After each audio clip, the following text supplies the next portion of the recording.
Good afternoon and welcome to another sit down here on UNC TV. This is UNSA Hot Seat. We have had past discussions on election guidelines as well as the outgoing governor's debrief. But today's conversation, we're centering it on UNSA litigation. And joining me is the current governor of Faculty of Built and Environment, Mr. Joshua Kadonyo, and also John Lenda, a fourth year from the Faculty of Law. Karibuni sana.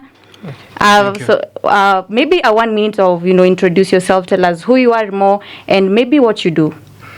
Okay, thank you very much. My name is John Lenda. I'm a final year law student, University of Nairobi. Currently, I am a legal intern at Karanja Njenga Advocates, and I've also been a student leader. I served in the UNSA 2023-2024 court, and I'm glad part of the team is here. So I'm also a poet. Yeah, thank you. Yeah, so thank you. My name is Barsime Joshua Kadonyo. I am the sitting governor of Faculty of Built Environment and Design, what people usually know as ADD.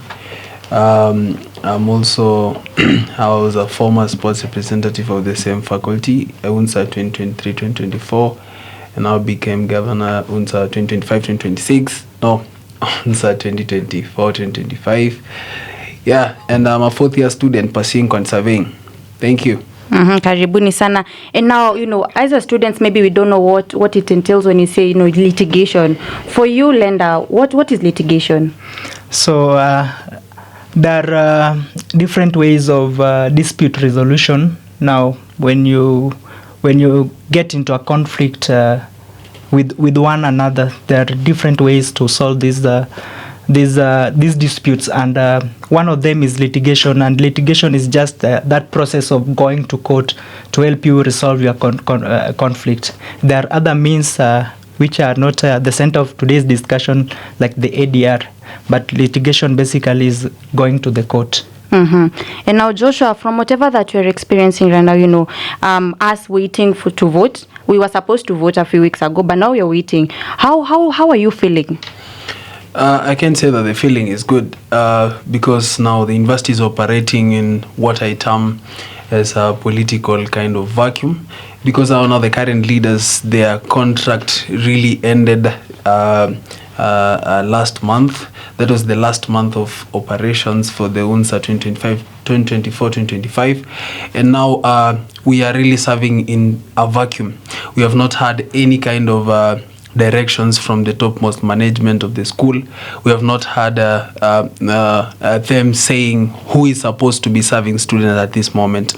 Just a few days ago, I went to my faculty. I was called via an official invitation via email to go and represent students in a disciplinary case. So that implies that I'm still serving, but my contract has ended. So right now the school is operating in a situation of what we term imbroglio. We don't understand what is really going on. Yeah, so it is not a good show. It's not a good feeling. What I can say is that there is really need for a way forward and direction, mostly from the top management of the school. Thank you. And now when it comes to us waiting to vote, us waiting to make a decision, that is, UN makes a decision, and when it comes to us understanding what goes on when it comes to us, when let's say leaders feel that like the constitution, and basically speaking from the IEC, that is Independent Electoral Commission that serves under the University of Nairobi. Now, what do we expect for these leaders? Do they know what they're going into, when it comes to lawsuits? What do they expect when going in? Okay, I don't really know if I understood the question well, but what I get from it is that you are asking, does the commission knows the UNSA rules and also the implications of their actions now when they are conducting the functions that they have been given in the UNSA constitution? First and foremost, I will start from the point of when we had someone who had a background of law serving as the chairperson of that commission, at least it made things easier. You see, when you are dealing with a legal process, you need to have someone who understands the law better. But I also understand there is also the legal officer of the university. But what I doubt is whether before starting the process they explain to the commission their functions and the legal implications of whatever thing they undertake to do in doing their roles. So there are those doubts, and I don't want to attack any authority directly, but you can just see there were situations, and the center of the current UNSA litigation is on constitutional interpretation. So it seems to students that the commission didn't really interpret the constitution to serve the students. So there's those clauses that the students feel that they didn't interpret well, especially when they were clearing teams. Yeah. Governor, you've been serving, and now as you've said, you still continue to serve, although now you're on implied basis. Exactly. Now, what is this that is triggering these cases? What is triggering these cases, as my learned friend here said, I'm not too legal because I'm somebody who is pursuing something to deal with construction. So I'll deal with this in a very mechanical way. So looking at it, it's just it stems from the whole point that the constitution is living. Among the other living things, scientists can prove this, a constitution is also living, and so it is subject to a lot of dynamics and a lot of changes. So what I can say, what I can interpret from all this is that we are in a time or in a season where our constitution needs adjustment. So in as much as we can say that all these things are stemming from students who have selfish interest, and also a commission where we think that the chair and maybe the other commissioners have selfish interest, it is also a point for us to reflect and see that it is a time that the constitution needs some adjustments. It's a living thing and it's growing, and so maybe this is just one of the ways that the constitution tells us that guys, I'm growing. Yeah.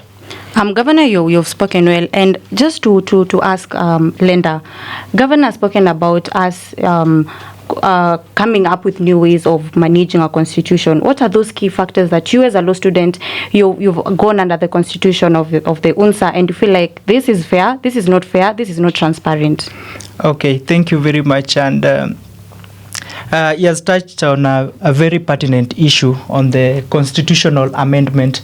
There comes a time that we feel that the constitution is no longer serving us, because the constitution was meant, or the laws are meant to serve us, and they should not oppress us. So if we feel like there are those provisions that don't really serve our interest, then it reaches a time that we have to decide to amend the constitution. And just before I talk to some of the clauses I feel should be relooked at, I'll give a scenario in UNSA that makes this impossible or quite difficult. As he explained, when you get into UNSA, you sign a 12-month contract, and in this 12-month contract, you will barely serve for 12 months, meaning you'll serve technically around 8 months, and if you're not keen enough, you'll be serving only for 6 months. Now the times that you are actively serving in the two semesters. So when you start a constitution amendment or constitutional review, it's quite a process. It's not just something that you'll wake up and say, now we need to change this. So you must consult with the people. You must consult the students. What are those provisions you feel are not working for you, and how best can we go about them? So it means that it will, the whole of your time you'll be focusing on constitutional amendment, which will never come into completion. So the problem we normally have with UNSA is now the transition. And now when you find that when the next government comes in, they comes in with all different manifesto, and constitutional amendment is not part of their business. So you find that there is that disconnect from one student leadership to the next. So there is always that problem that hinders constitutional amendments. There are those clauses, especially on the I feel we need to have good interpretation of some of the provisions, especially the provisions of the diversity and inclusivity, which formed the center of this whole thing, because there are teams that were feeling that they were not they were improperly removed from the race. Let me use that term. So why were they alleging this? When it comes to the special interest groups, the Constitution demands that they need to be included. And the special interest groups, we have the sports and welfare representative, which has no problem in this. But when it comes to the persons with disabilities and the international student representatives, whereby for you to have a team, you must have these people in your team. So what happens to faculties that don't have international students? Go for instance, the teachers. A faculty like Kikuyu. Somebody was arguing that you cannot have a teacher coming from Sierra Leone. What are they coming to teach in Kenya? So maybe some of these faculties, they don't have international students. So what happens? Yeah. So that's one good example. What happens? And when you are looking at the time of nominations and clearance of teams, you're finding that a faculty like Kikuyu, Kenya Science, these were faculties that got their approval later in the stage, because they were still questioning, why are you 6 team members instead of 7? So students were just wondering, should I go to Sudan, or should I go to United States to fetch a student to come and study education, you see? So, but later on they were allowed, because they understood that we cannot stop the whole process just because we cannot find an international student. The same on persons with disability representative. Mm-hmm. What if there are always instances? What if there are PWDs, but those who are there don't have the right documentations. They don't have the PWD cards. Or what if those who have other issues that will disqualify them from the race?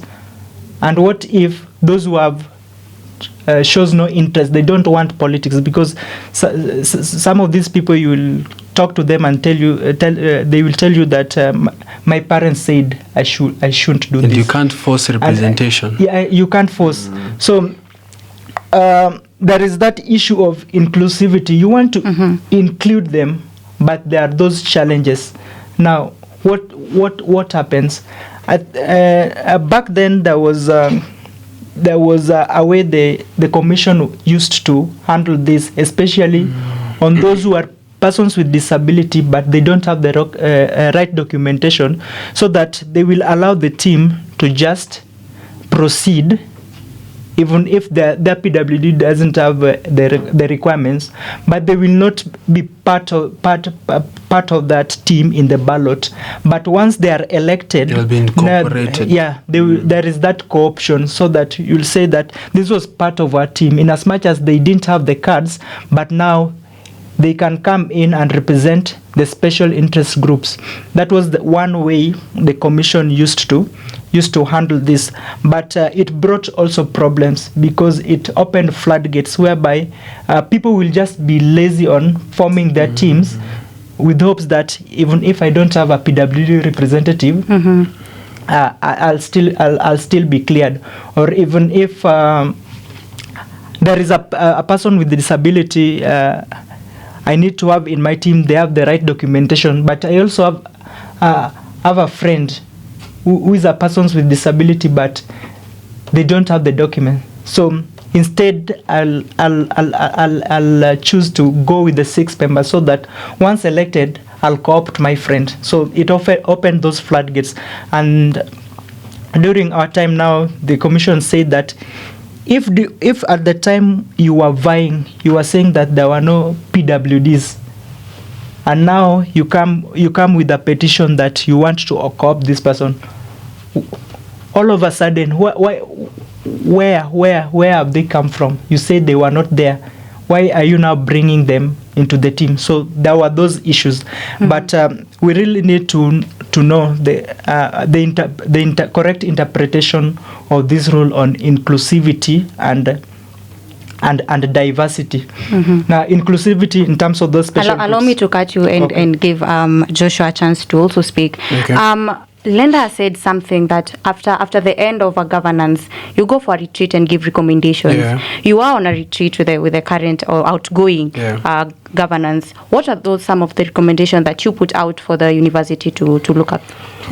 To answer your question, you asked about some of the recommendations that we gave. I've been in the past 2 governments, and we usually give kind of similar recommendations.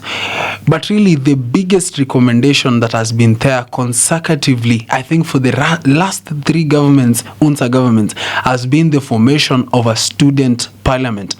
Because what is the whole essence of electing leaders who will just be masquerading around and calling themselves leaders, and really we cannot have sessions for them to stand up and speak for the students, and we get to follow up and know that Codonyo today said that ADD is facing this and this issue in a students' parliament, and then this thing, now the students are able to follow up with me, together with me, hand in hand, and make sure that we really have resolutions coming along. So this has been the recommendation for the last 3 governments.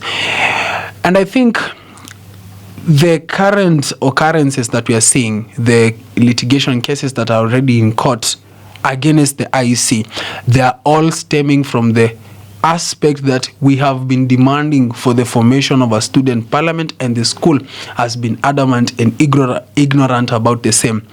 And that is why we are facing a crisis right now, because we would have made a lot of amendments to the said constitution, but look at it, 3 years down the line, nothing has happened on the same. So that has been one of the recommendations. Number 2, the other recommendation, and I think this one the school has, I'll give credit where they deserve. We in the UNSA 2023-2024, we really demanded for the devolution of funds. We used to have one kitty, which was controlled by the council. You know, we have the council and the Congress. So the council used to control all the funds, and then now the Congress used to be at the mercies of the council, and so we saw that as something bad in the UNSA 2023-2024, and we demanded for the devolution of the funds. Thanks to God, 2024-2025 UNSA, the funds were devolved, and now I think the other recommendation that was there in now the UNSA 2024-2025, they are asking again for the funds not to be devolved and taken back to the council because of issues that stemmed from you trying to request for the funds, and then there's a lot of bureaucracy on the same, which never used to be there. And so all these things, it's just calling for leaders to make sure that they try and balance. Don't put too much emphasis on one thing and then leave out the other. Yeah, okay. The other recommendation was, let us try and empower the students' body. Looking at the students' body, I think the largest stakeholders in the whole of this institution, which is a parastatal of the state, are the students. We are the major stakeholders, and so more powers should be given to the students. Yeah, we need to be involved in decision making. You see, now in the school, you find that. And I think the other day I was also speaking on another show, and I just said that Article 10 of the Constitution, which speaks, and I think I can confirm from my learned friend, it speaks about public participation. I feel like the whole country, in every parastatal in every department of the state. They have just put Article 10 of the Constitution there, but none of us really follows it to the latter. So it feels like it's just a decoration, just to make people feel like we should have it, but again, we are not having it. And so student representation, there is no sitting in the university that should not have a student sitting there, because they speak on behalf of the students. Okay, we have students in the Senate who are not allowed to sit on matters academia. So when now the lecturers are discussing about academics, the students are usually allowed to leave the meeting. But every other thing, the students are consulted, but not in all the avenues. So we find that there are other meetings that happen that students are not included. So we were asking, as one of the recommendations, let us give the students a chance to practice their leadership skills. Let us give the students a chance to echo their voices in every decision that is made in this university. Thank you. You know, when you're talking about, student recognition, student representation, you talked about student inclusivity and how we can empower students and to become leaders, because that is what we're doing. And we had a chance to go out to the field and get, interviews from other students and do they really feel the student's body? Do they feel represented? Some of them, they were saying they don't know if they have a student's body. So is this a challenge of student governance, even before we reach to the IEC, Joshua? Okay, thank you very much for that question. And I'll beg to inject. Now that I served in an UNSA government, I've also been watching. Even the very moment I joined first year, I've been watching how our leaders conduct themselves, and I think that one of the things that normally happens is the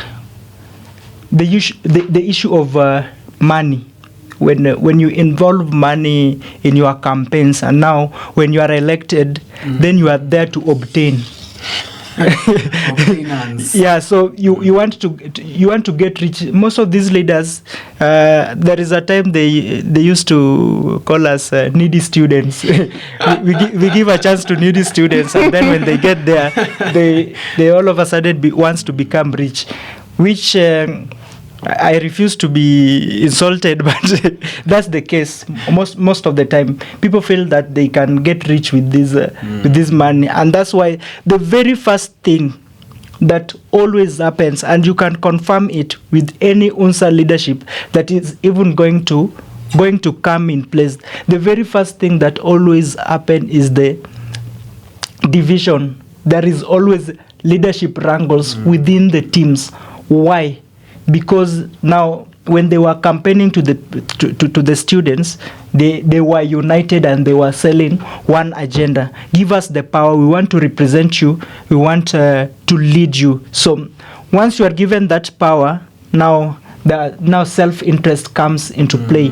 I want to get money. You see, it happened during our government, and there were those sides that went. You maybe you'll find the president, the vice, and maybe the PWD and the international on the other side.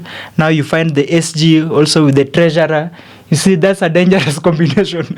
So once you have this division, it means you cannot sit down to agree on any of the issues, because your mindset is tuned into money. I want to get money. And you can even because I've also been actively involved in this year's election process, in terms of also as strategizing for some teams. You'll find that at the negotiation table now, there are always presidential candidates. All of them, they normally sit together to negotiate. Can you compromise this for me, so that I give you you serve in this other position? Now when you meet two presidents, you will agree who is becoming the vice, who is becoming the chair or the SG and stuff. And basically, how can we work together? And one of the conditions you will hear some of the presidential aspirants putting in place is that one of my demands, if I agree step down for you to take another position, let's agree that we'll be sharing events half. So why is this happening? I thought we were supposed to work as a team, and if there is an event we need to conduct for the students, then we should work as a team. But they are demanding control of specific events. Like they will say, I'll be the one in charge of Mr. and Miss UN. That can only infer that their self-interest vested here, and they want to obtain. That's the language they normally use. So. And this is why now our focus shift on ourselves than now leaving the interest of the students out. So you are in purchase. You are chasing the bag for your own interest, but now you forget you forget the leadership. Representation of the students you once took an oath to serve. Another thing also comes. With the administration hurdles, most students also feel like they are afraid of coming out there to inject, because they know that you'll be slapped with a disciplinary, or you'll be slapped with that is something that will be attached to them. But while that might be the case, I also feel that the way we use this student leaders need to understand that there is a difference between SONU and why UNSA was also introduced. There is that gap. So students just want to operate the way SONU was operating, of injecting and causing chaos. They don't understand the mischief behind the formation of UNSA. So UNSA was formed also to calm everything down, and once there is any issue between the administration and the students, our leaders should come and be diplomatic in airing these views, and also sharing the possible recommendations and solutions they feel should be put in place. So there is that difference, and one major thing is student leaders always focusing on themselves, then leaving the interests of the students. You can confirm it with every government. Once they get there, the team will always be divided, right from the faculty to the council. It happened. Bwana Governor can tell us. Did it happen in your team? I think I can comment on that. I think Elenda is giving very, very correct sentiments, but what I would like to say is it all stems from the fact that I talked about balance. Yeah, so I feel like some of these issues also stem from a point of a leader is elected, but their focus isn't on what they're elected to do, but really what I should get when I get elected. And so you find most of them don't understand what are their roles, in what capacity are you serving, what are the powers attached to the capacity that you're elected in.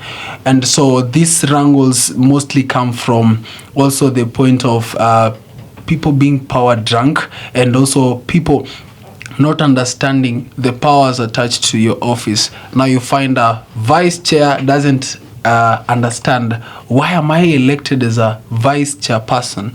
I'm deputizing somebody. So what is my space? What are my powers? I am a secretary general. I'm not a governor. I'm a secretary general. I'm not a president. So what are my powers? What is my jurisdiction? What am I supposed to do? Joshua has talked about balance, and it's one thing that he has continued, saying it over and over again. But now, how can leaders ensure that they balance between activism and governance to ensure that there are no wrangles in between? Okay, thank you. First of all, I like to approach it by focusing on individual leaders. Once you are elected as a leader, now when I was vying at the Faculty of Law, I wanted to represent students, and I also wanted to do something for me. Let's not lie about it. We are also getting there also to benefit ourselves, because people and actually they normally ridicule people. Look at our Congress groups. You will be told, Bana, you became poorer than you went there. So you also want to show people that I was there and I did this and this and this for myself. And I remember during our time, some were buying goats back at home so that you can point that I did this for my and also, Lenda, maybe just to cut you short. Some things also come from pressure from the students. We are now in a space that we see the likes of Caliph Cairo and this other guy, who is it called? I don't know, the Kenyan Prince and this kind of people. Yeah, guys are flaunting in a lot of cash and stuff. So there's a lot of also pressure from the ground. And so when you have that chance, you feel like, okay, I'm having some 300,000 here. Should I steal this or should I really serve these students? So in this current government that is outgoing, are you experiencing activism more than governance? Okay, thank you for that question. I was really waiting for this chance because I wanted to speak more on this kind of issues. Okay, all I'd like to say is there's something also in leadership that we call personalities.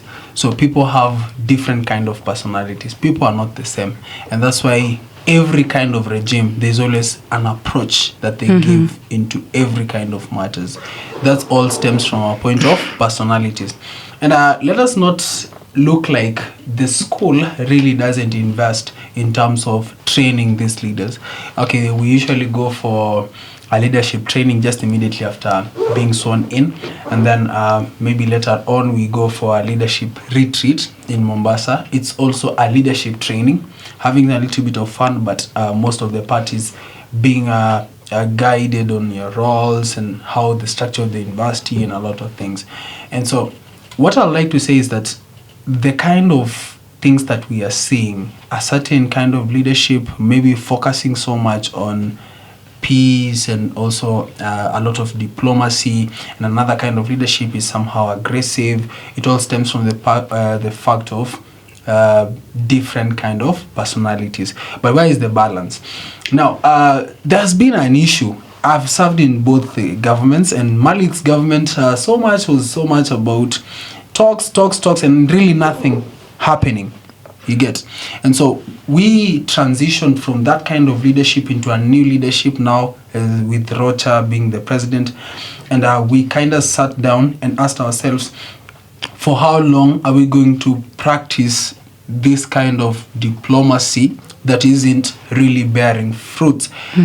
Does it really call for a change of approach for us to get the answers, or for us to work for the students in the best way possible? How we campaign to them? How are we going to achieve some of these manifestos if we are going just to sit down and talk to the same administration, the same people? We are the ones changing anyways, but the administration isn't changing. Yeah, whoever was the dean will continue being the dean, even me after retiring being a governor. But if the previous governor tried to address some issue in this kind of approach and he failed, why should they come and do things the same way? It calls for a change, and that's where activism now comes in. If you see somebody who is an activist, it doesn't mean that they have not tried any other solution. So for instance, I'll just speak about a case scenario or an example. I have my comrades sleeping in Mamlaka hostels. Just the other day, the administration, that is the halls manager, walked there. He told me to bring the students. He has communication to pass to them, and I called the students. I mobilized the students, and they came for a meeting. We had a baraza. We talked to the students, and the communication was he has charged all the students an amount amounting to 950 shillings because of vandalism going on in that hostel. And so I handled the situation quite well, because the students would have even revolted into riots even just immediately after that information was passed to them. But I told them to remain calm, because I'm going to handle that situation how best I think I should handle it. And then when I fail now to handle it the way I know, that is, I wanted to practice diplomacy, But what do we say? When diplomacy fails, now we revolt to other ways, because you can't just sit down. As a leader, you need to bring solutions. So I walked into that office. I took my secretary general, one other aspirant, and we walked to the office, the three of us. We talked to him. Yeah, we laid down the issues. We were talking about, why should you penalize students and you have no proof that they're the ones vandalizing these things? Maybe it's an outsider. So how do you come in and say that it is the same students and now you're supposed to penalize all of them? So is that going to change the fact? So if you charge me 950 shillings and I haven't done the crime, so what will stop me from not doing the crime so that you use my 950 shillings to solve that situation? And so we just talked, we deliberated, and at the end of that meeting, he agreed to remove the charges. And so we had solutions for the students. They had not to go to the streets. But what if I failed?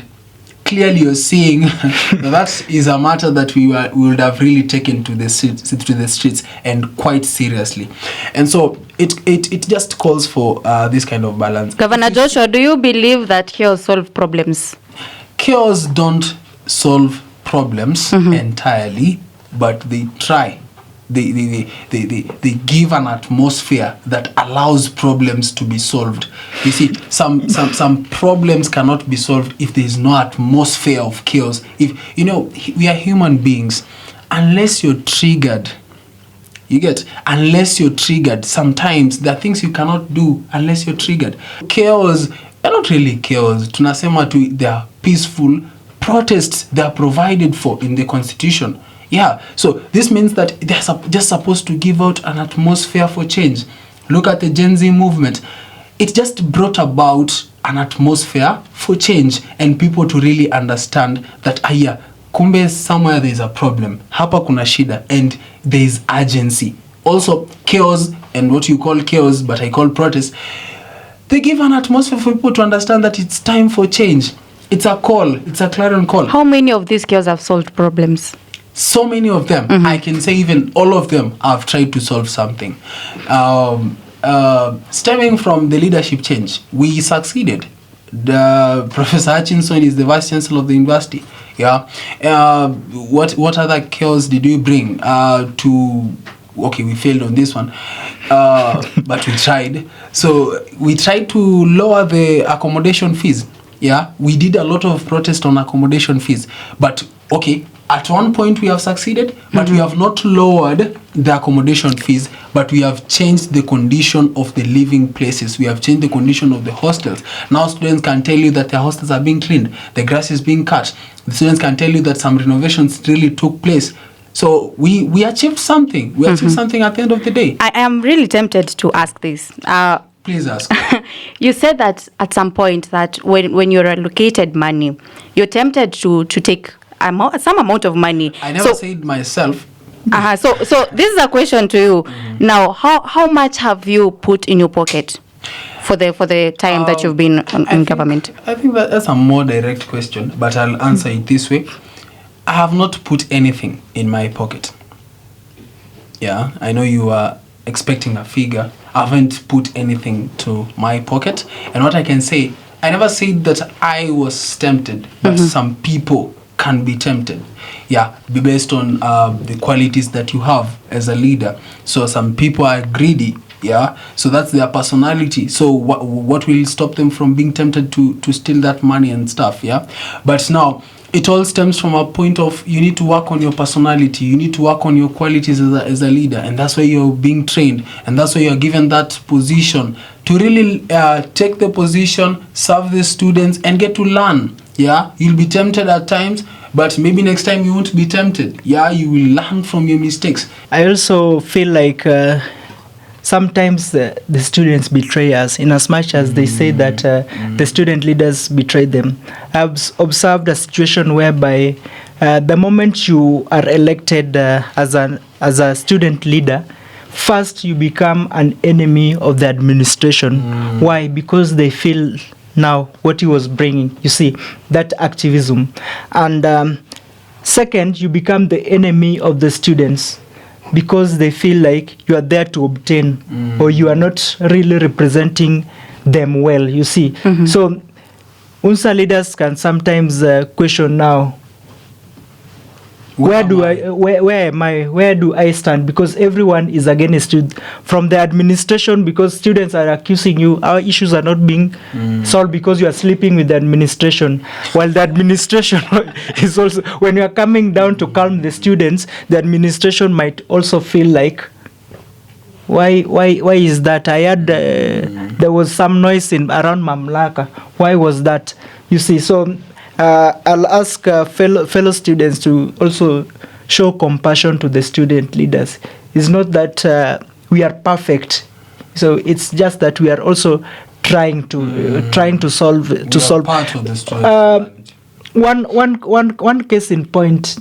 You might ask yourself, I've also been observing protests that have been organized in these faculties, and sometimes you wonder why in a faculty of 10,000 students only 20 will show up, and among the 20, 3 are part of your teammates, the other 3 are your loyal friends, and maybe the other 3 are people you found along the way, and maybe also you've consulted your friends from the other faculty to join you. So you are wondering, out of the 10,000 students, why are only 20 showing up? You see, and that's where the temptation comes in. Let me give you a case in mind. Give me one. So just the other day, the school gave me some good amount of money to do an event at EDD. Yeah, so this faculty of built environment design with more than 6 courses. We have 7 courses in ADD, and students are 2,500 students, registered students in the school, and they come in for physical exams. You can't say that these people are in online exams. So they come to school. I've made a poster, I've publicized, I've even paid some students to be mobilizers. They have really mobilized.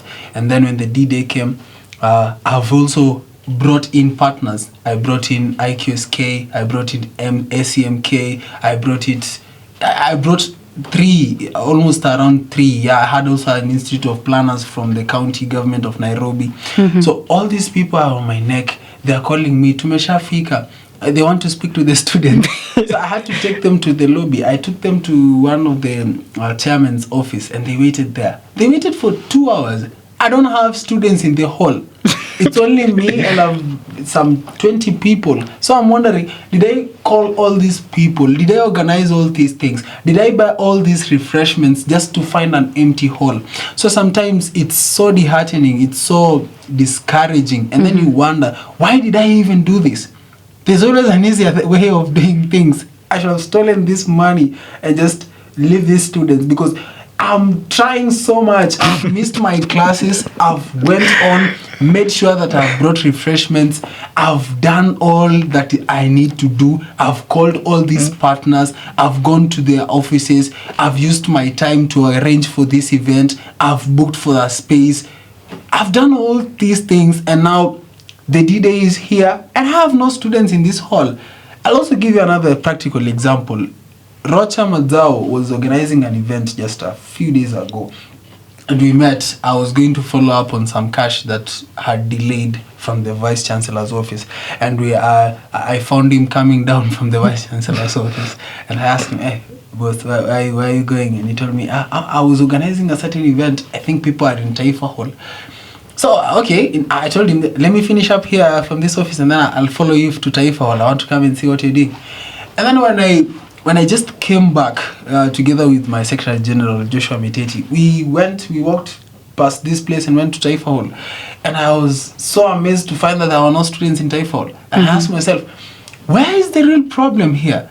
So what should Rocha do now? Because he has arranged, he has publicized, he has told you guys to come to that event. You guys are supposed to benefit from that event. We have brought the partners that he was saying. But no one is there to benefit from the same. So it's a very, very great issue. Yeah, and it's a clarion call to the students also. Let us support our leaders. Once we put them into place, let us come in and support them. And now even I'm foreseeing a more deep problem in now the incoming teams, because you can see that 7 out of 13 faculties have gone unopposed, so there are no elections, there's no mobilization. You get? So if Codonyo was elected by 580 students, that means that whoever elected me knows me. So I'm trying to assume now in my faculty at least 1,000 or 1,500 students know that I even exist. They know that I'm their governor. What about somebody who was not elected by anyone? Will even the students be aware that there is even student leadership in this school? You get? Will even students be aware that kumbe tunakwanga na governor, kumbe we have an UNSA congress, kumbe they can arrange for events? If we faced such challenges and we were elected by the majority in that faculty, what about somebody who is not elected, somebody who has just won unopposed? You get? And that's okay. There's some issues, there's some problems. We can try and say that it's the easier way to go, just having one team in a faculty, but once that team is in place, they should be ready for a lot of challenges in their way, because nobody knows them. It's not one time that I've worked with students from my own faculty and I'm just interacting with them, and they even don't know who I am. I have again to introduce myself. So, and I was elected by the majority of those people. So if I am not known and I was elected, what about somebody who is not elected? So what I can say, because today we were coming to speak about litigation and matters to deal with these UNSA elections, what I can say is that 7 faculties out of 13, that is more than half, that is almost 60% of all the faculties going unopposed. I think that is a mockery to what I can call the students' rights to participate in elections, students' democratic right. That's making sure that the student leadership is very weak, making sure that they are very unpopular, making sure that they will have a lot of problems in their way to lead the people and executing their duties. And so I think in future, the university should make sure that if at all there is potential for competition in any of the faculties, they should try and make sure that there's a very good environment to make sure that there is competition and that students get to exercise their democratic right, to make sure that they are not unpopular, and also they will have an easy time serving their comrades. Thank you. Yeah, true. John, according to the Article 14 of the UNSA Constitution, talks about the independence of the IEC. Is it true that it is independent? I wonder. Now, is it true that it is independent? Actually, the Constitution terms it as it should be independent, and that's why it's called Independent Electoral Commission. And I feel like there is also a provision which says, I think that's Article 13, Clause 2. Which says that the IEC in performance of its functions should not be under control of anyone, or should not be under influence of anyone. That means that you should not take any direction or control from any outside body, you see.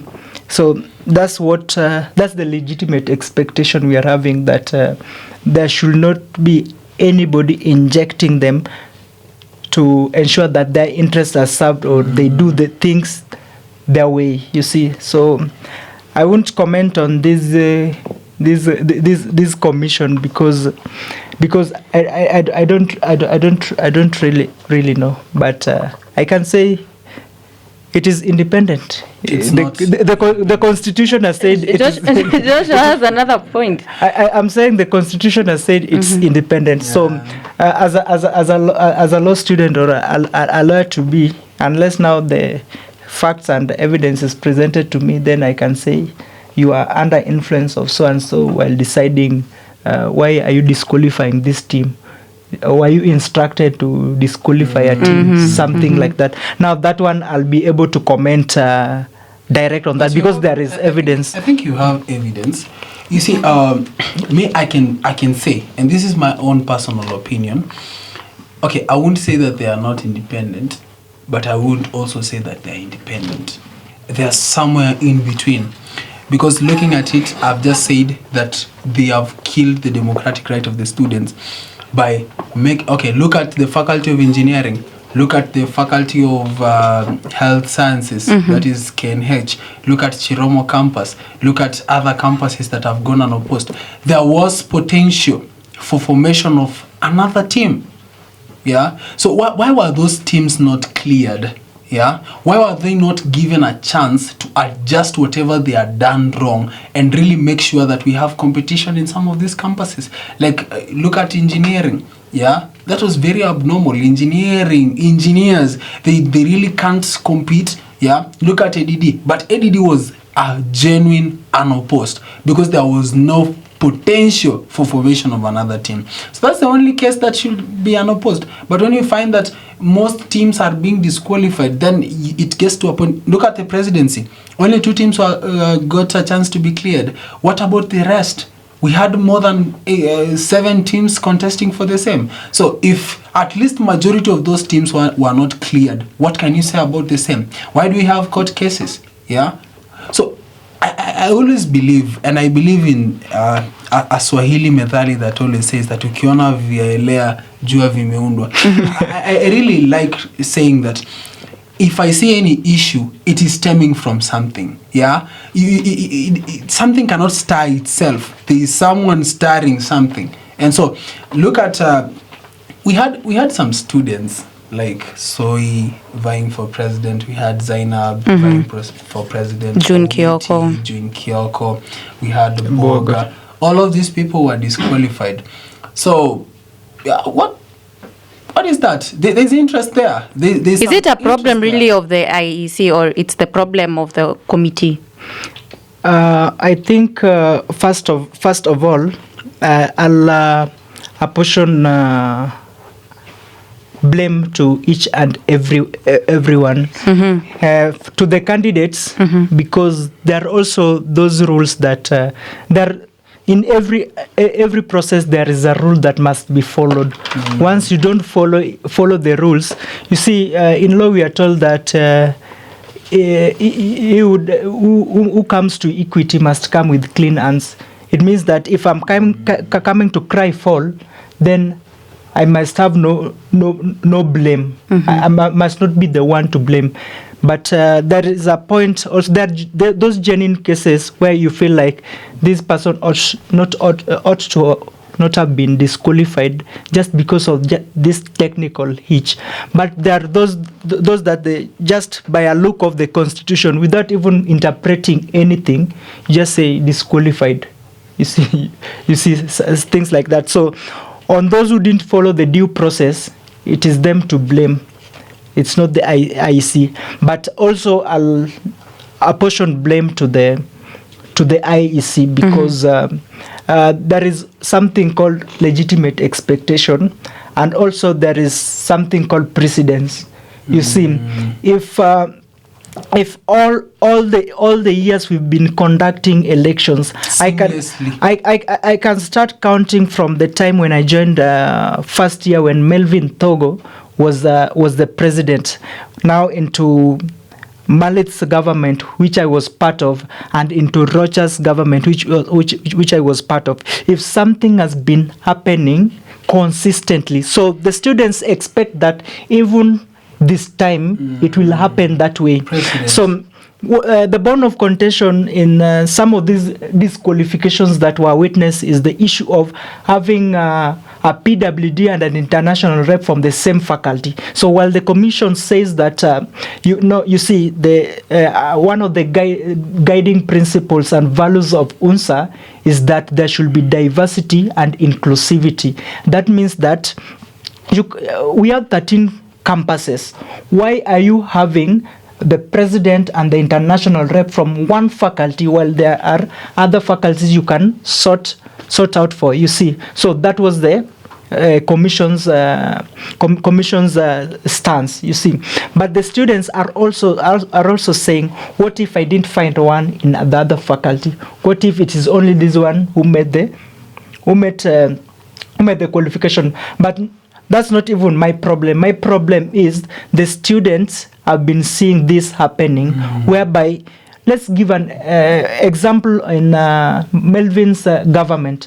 Both Melvin and Malit, the president and the international rep, were from the same faculty, and they were cleared. They vied and they won.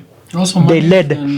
When we came into Malit's government, both the president and the PWD was from the faculty of law.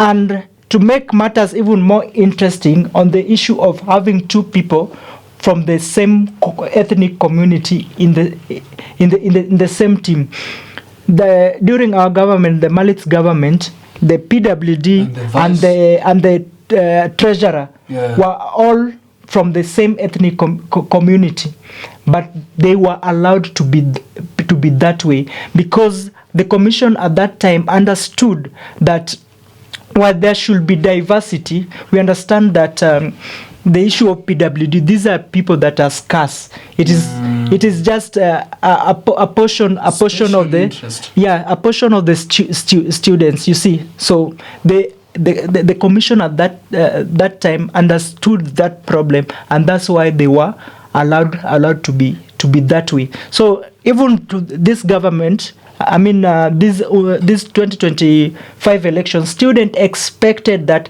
this would be the case. For instance, the team I was supporting, we had to reshuffle the teams because we got an email late in the night that your SG and the international rep are from the same faculties. What the hell? We have 13 faculties. Why can't you just find a replacement? You can either replace the SG or replace the international rep or reshuffle the entire team. So, and one of the things I also found very unreasonable, this email is coming in as much as they have allowed you to reshuffle your teams, but the email is coming at 9:27 p.m. at night, and you are given 2 hours to comply. And now when you are writing an email and you are questioning, do these people need to have clearance from the dean? And then you are told they must meet all the requirements, including the dean's requirements. So within 2 hours, I need to look for Where is the dean at 9 p.m.? At 9 p.m., you are looking for the dean to come and clear the replacement you've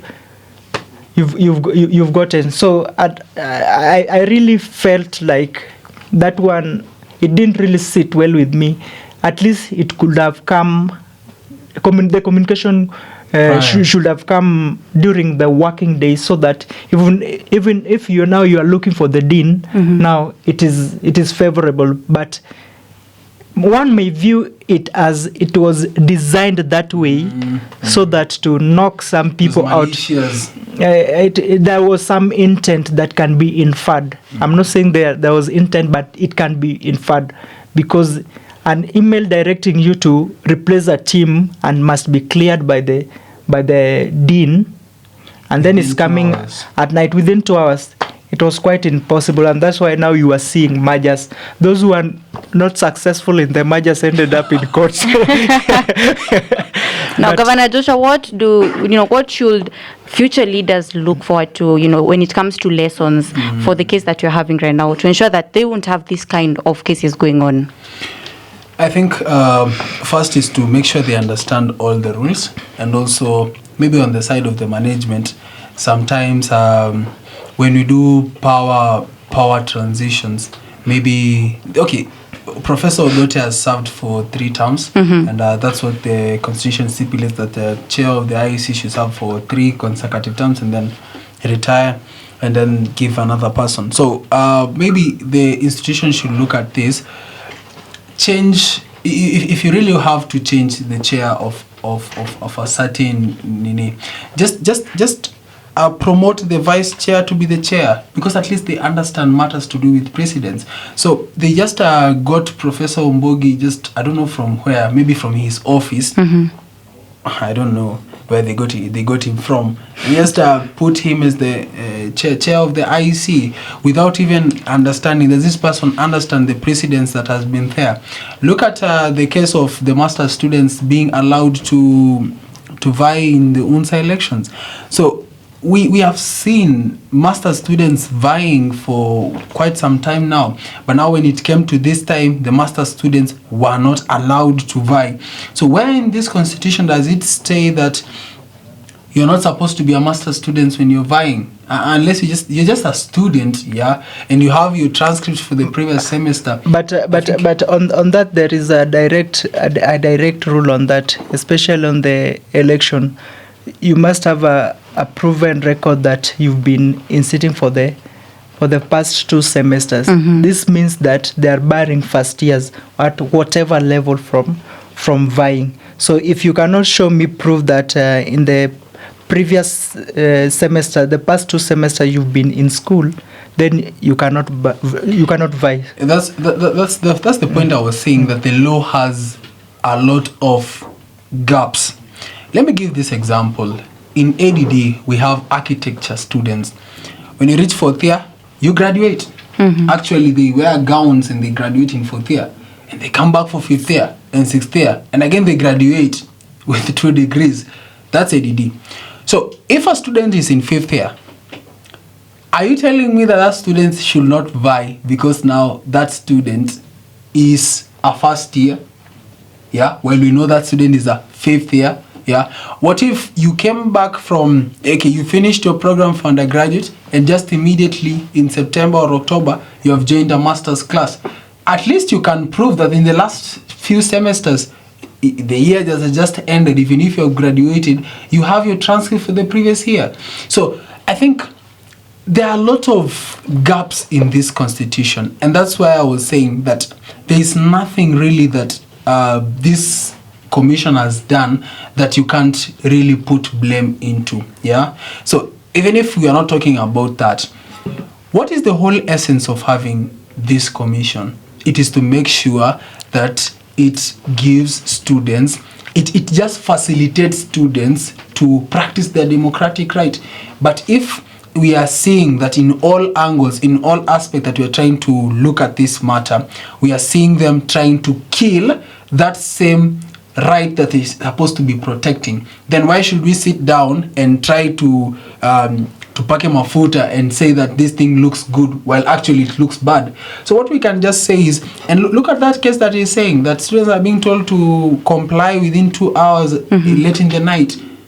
That's so insane, yeah? And so what I can just term all these things and all these occurrences that we have seen is that there is a little bit of malice, if not much, in the commission, and maybe it has external interference, which I can't prove, but maybe it has external interference. Because why is it targeting this some individuals and not targeting others? So is it that they're trying to sieve? Are they trying to sieve and remove some people that they perceive to be bad and then allow those that they feel that they are good to vie?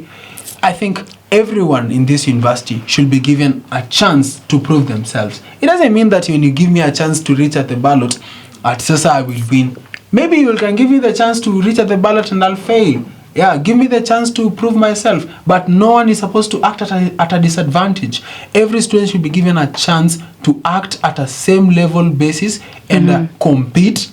Because that's why we are here. We are here to compete. We are here to prove ourselves. We are here to grow. We are here to learn. Yeah.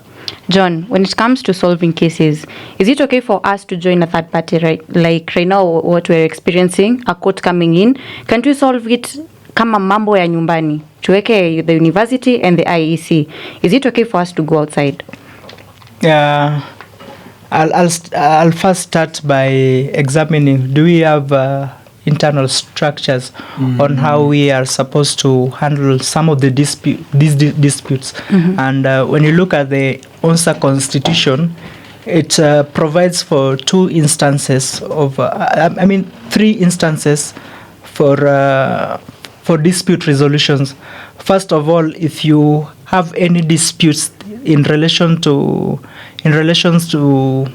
the constitution, then it must be solved through arbitration, you see. And this arbitration, I feel like it's also the Senate, the school Senate, who is supposed to appoint an arbitrator. Now, it raises some questions. If you are supposed to solve issues between us, then you are the one who has the right to appoint an arbitrator, someone to decide our case.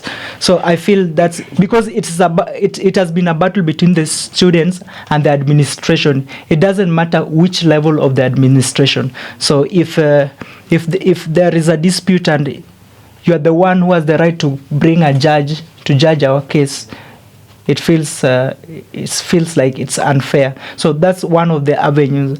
Another avenue is now when you have election dispute, there is that avenue of there is an election tribunal that should be formed to decide the case. And again, who is part of this tribunal to decide or to determine your case or to hear your case? You find that the Constitution says that the chairperson of the tribunal shall be appointed or quote unquote elected by the members of staff of the University of Nairobi. So again, if it's a battle between the students and the administration, and then you guys are the ones to choose, it is the same thing. I posted few weeks ago when we were starting the UNSA elections, that I just said that the ultimate offer, you bring me two candidates, I choose one, or I bring you two candidates, you choose one. So it's kind of the administration is operating like that. If you are solving disputes and you are the person to elect someone to come and hear our cases, then also it brings a lot of concern. Conflict of interest. Yeah, and also there is also another avenue for another instance of solving the disputes. If there is any issue that revolves around the interpretation of the Constitution, then there is a body that needs to look at it. But one thing, I'm glad these issues, it's not that they have never been raised before. There have been these issues, and one of the ways the previous commission has been doing it, also not press the students too much. It's just to also yours is to facilitate the process. But I must applaud the current occurrences of also going to seek, because it is right. If you feel like your right and freedom to do your stuff has been infringed, then you can go, because you see the UNSA Constitution is just a simulation. It is greatly adopted from the national our national constitution, the Constitution of Kenya 2010. So it means that whatever has been provided here, part of it greatly has been provided by the Constitution of Kenya, and the University of Nairobi being a public institution. You see, now, if you feel like it has infringed your rights, then you have the right to go to court. And one thing I am particularly glad about this, and I'm really looking forward to seeing, even as we await for the judgment of on 23rd, is to see how the court has analyzed these issues that we've been complaining about in our constitution. So I really want to see that, and it has also sparked interest and much focus on some of the constitutional flaws we have. What are those provisions that we feel are not working for us and are just there to maybe hinder someone or to deal with a certain mischief? You see, so. The ongoing case has really shed light into some of these issues we've been complaining about the Constitution, and it is high time. The the team that will be coming in to also pick it up from there and see. But I'm really looking forward for that judgment, see just how they have dealt with the issues. And now, as you wind up this segment, this talk, what is your one word of advice, maybe, or your call to action when it comes to this whole litigation issues, when it comes to nominations, when it comes to voting? A word to the IEC and a word to aspirants in the future. What would it be, starting from you, Governor? I think what I can say about the future. And I think I really like speaking about the future, because whatever has happened was born to happen, and it has happened. But now, at least, what we can control, we can't control the past, we can't control anything, but we can control the future.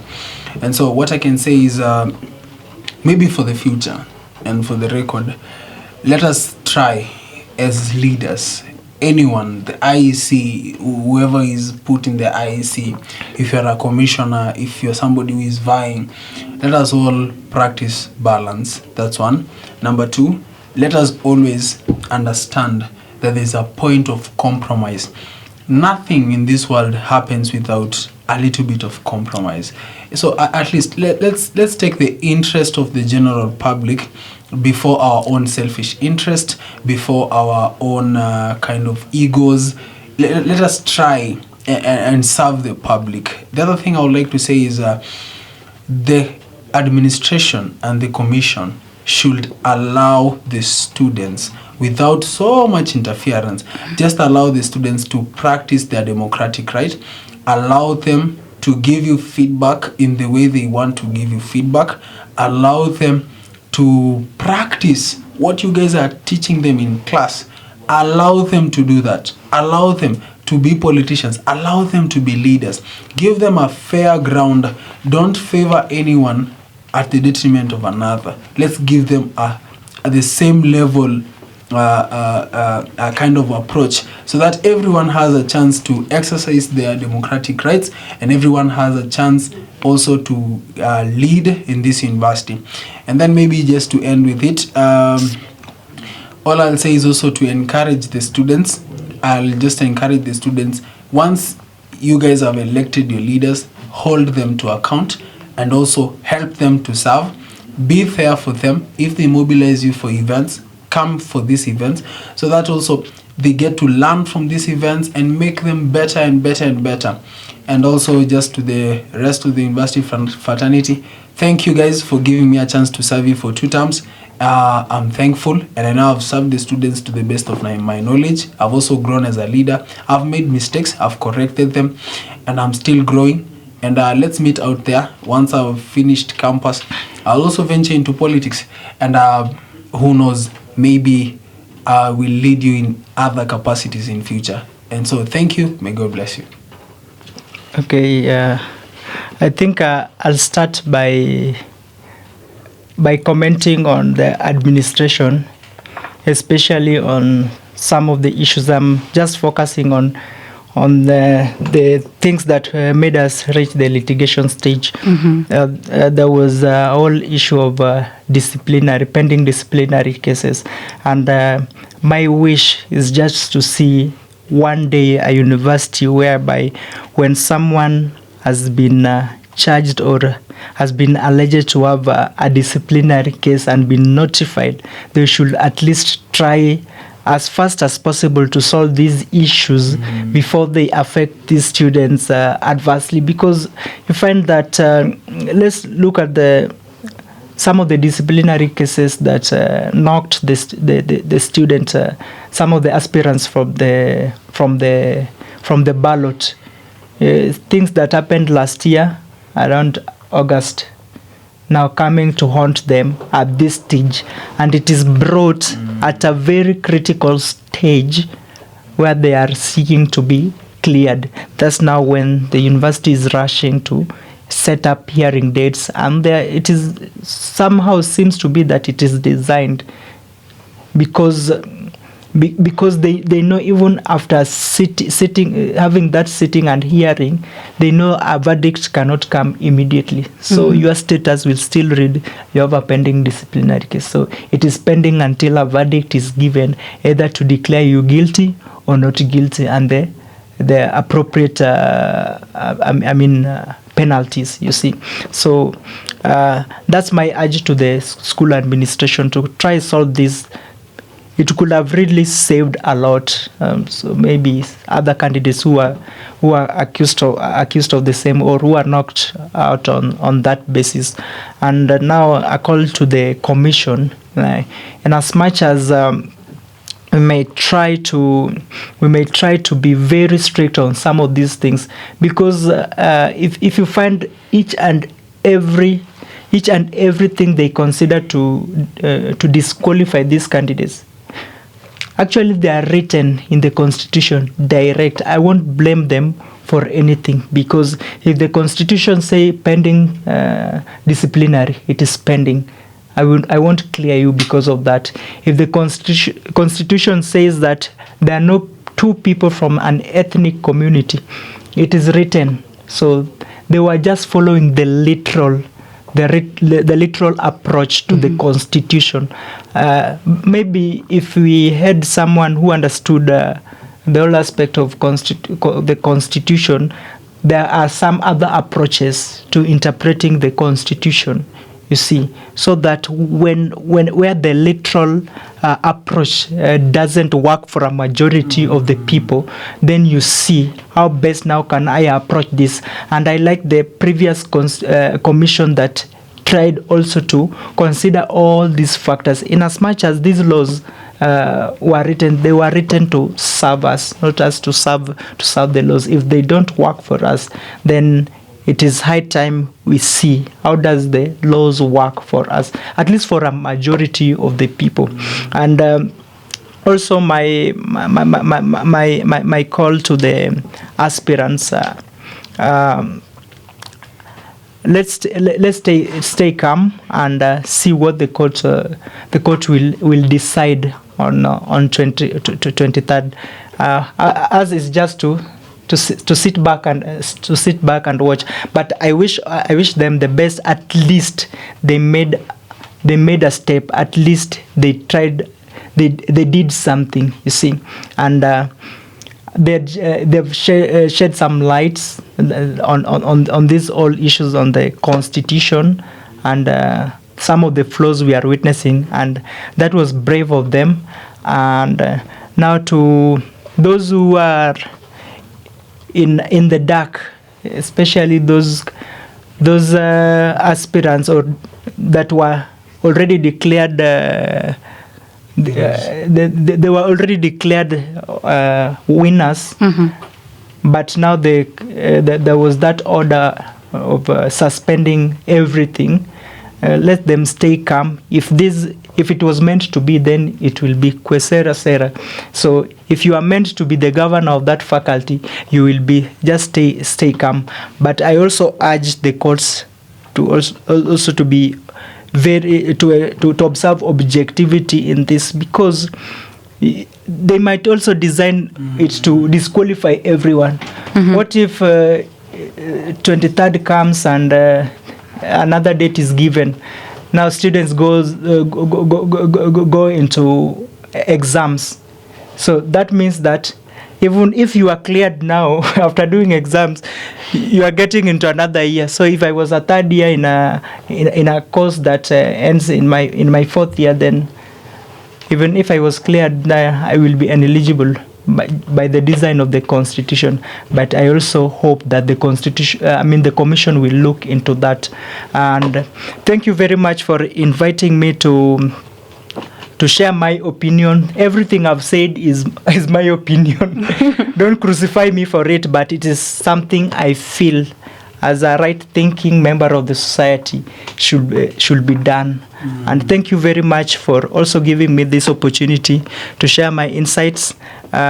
Wale watu wangu wa boardroom, main campus boardroom, tupatane hapo. We will dissect more of this. Thank you very much. Asante sana, gentlemen. And thank you for tuning in to UNC TV. This has been UNSA Litigation. And remember to converse with us on all our social media platforms at UNC TV KE, and follow this conversation on YouTube at UNC TV. And remember, you can follow also what we do and be on the know at UN Weekly every Wednesday, and to get to know the stories that make impact in our lives at Journey Uncharted every Friday. This has been UNSA Hot Seat. I've been your host, Anastasia Kiragu.